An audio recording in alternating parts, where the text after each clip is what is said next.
मेरी सौतन की आत्मा। अनामिका शर्मा जो एक सामाजिक कार्यकर्ता, उसकी शादी पटना में हुई थी। शादी के 2 साल में ही उसका तलाक हो गया था। अब वो अपने माता पिता के साथ पुणे में ही रहती है। अब वो एक संस्था के साथ जुड़ी हुई है जो घरेलू हिंसा के शिकार होने वाली महिलाओं की सहाय करती है।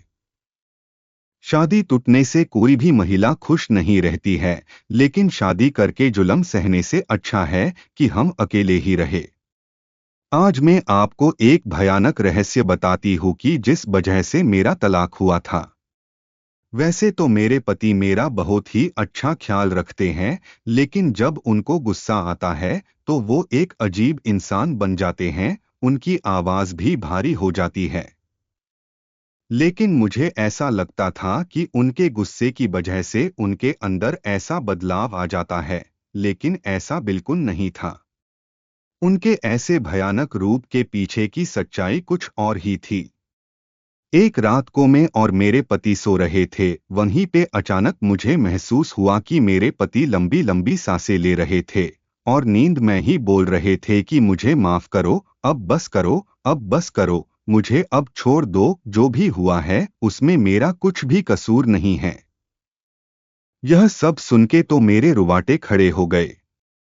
मैंने तुरंत ही उनको जगा दिया और पूछा कि क्या बात है, आपसे कौन सी भूल हुई है, आप नींद में क्या बोल रहे थे।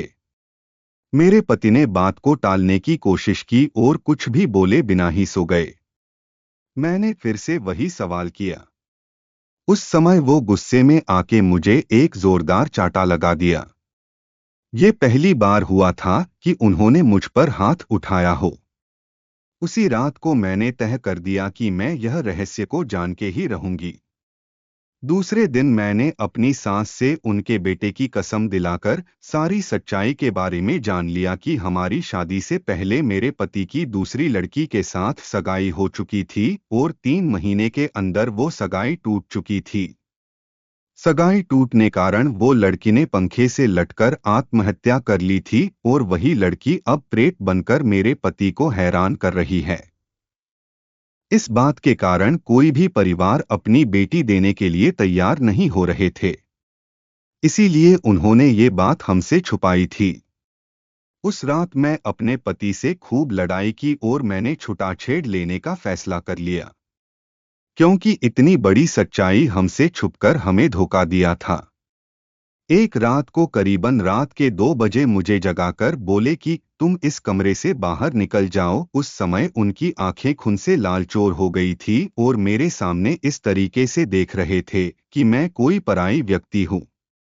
मुझे पता था कि इस समय अगर मैं विरोध करूंगी तो वो मेरे साथ मारपीट करेंगे। इसीलिए मैं चुपचाप वहां से बाहर निकलकर ड्राइंग रूम में आ गई। लेकिन मुझे नींद नहीं आ रही थी, इसीलिए मैं यह सोच रही थी कि मेरी आगे की जिंदगी कैसे बीतेगी। उसी समय बेडरूम से किसी के बात करने आवाज आने लगी। मेरा हृदय डर के मारे कांपने लगा, क्योंकि कमरे में मेरे पति के अलावा वहां पे कोई नहीं था। मैं तुरंत कमरे से झांक कर देखा तो मेरे तो होश ही उड़ गए। हमारे कमरे में पंखे पर लाश लटक रही थी और मेरे पति लाश के नीचे बैठ के जोर जोर से रो रहे थे और पास में खड़े हुए एक परछाई से बात कर रहे थे। ये सब देखने के बाद मुझे तो चक्कर आने लगे। मैंने तुरंत ही मेरे सास और ससुर जी को उठाया और बेडरूम का दरवाजा खोलने के लिए कहा। थोड़े ही देर में मेरे पति बेडरूम में से बाहर आ गए और अपनी सारी बातों से फिर गए और उस समय कमर में कोई नहीं था। मैं दूसरे ही दिन अपने माता पिता के वहां चली गई और सारी सच्चाई बात दी। मेरे पिता मुझे एक साधु के वहां ले गई। मैंने उनको भी सारी बातें बता दी। तब उन्होंने जो कहा वो एक चौंकाने वाला रहस्य था।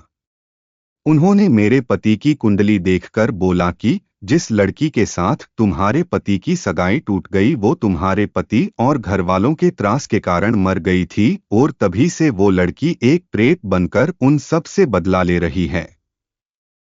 तभी से उस लड़की की प्रेत आत्मा ने तुम्हारे पति के शरीर, मन और दिमाग पे कब्जा कर रखा है। और वो कभी भी अपना बदला लेने के लिए कभी भी हमला कर सकती है। दूसरे ही दिन मैंने छुटाछेड़ा लेने के लिए कागजात तैयार कर लिए। छुटाछेड़ा लेने के बाद मैं उस भयानक वातावरण से बाहर आ गई। मेरी खुशनसीबी है कि मैं जिंदा और सही सलामत हूँ, क्योंकि मुझे लगता था कि मेरे पति और उनकी पहले की मंगेतर मेरी जान भी ले सकते थे।